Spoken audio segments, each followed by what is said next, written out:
People's Initiative kontra sa pag-iral ng pork barrel scam isinagawa sa pangunguna ni dating Supreme Court Chief Justice Renato Puno at ng Chamber of Commerce of the Philippine Islands. Balitaan mo kami, Sam Ramirez. Pinangunahan ni dating Supreme Court Chief Justice Renato Puno at ng Chamber of Commerce of the Philippine Islands ang isang pagpupulong hinggil sa pagbuwag ng pork barrel system sa ng pagpasa ng isang batas gamit ang People's Initiative. Para sa grupo, may tatlong layunin ang pagbuwag ng pork barrel. Una, upang maibalik ang constitutional separation of powers, lalo na ng executive at legislative branch ng pamahalaan.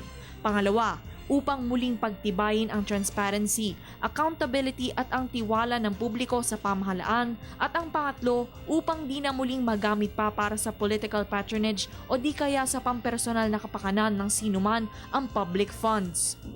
The biggest casualty of all this is the Constitution.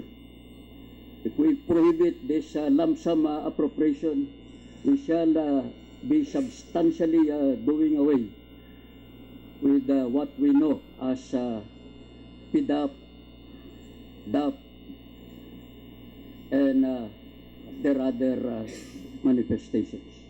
Umaasa ang dating Chief Justice sa tulong ng iba't ibang people's organizations at ng mga individual na maigting din ang pagtutol sa pork barrel na makakakalap pa sila ng iba pang suwestyon at komento upang mas mapaganda at mapalakas ang binubuo nilang batas. Sa January 2014, nakatakdang magsagawa ng People's Congress ang grupo upang maipaliwanag ito sa publiko upang makakuha din ng suporta.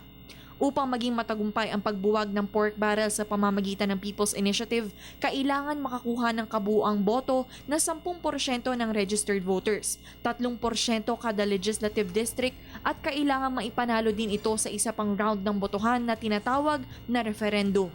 Nag-uulat para sa Telebisyon ng Bayan, Sam Ramirez.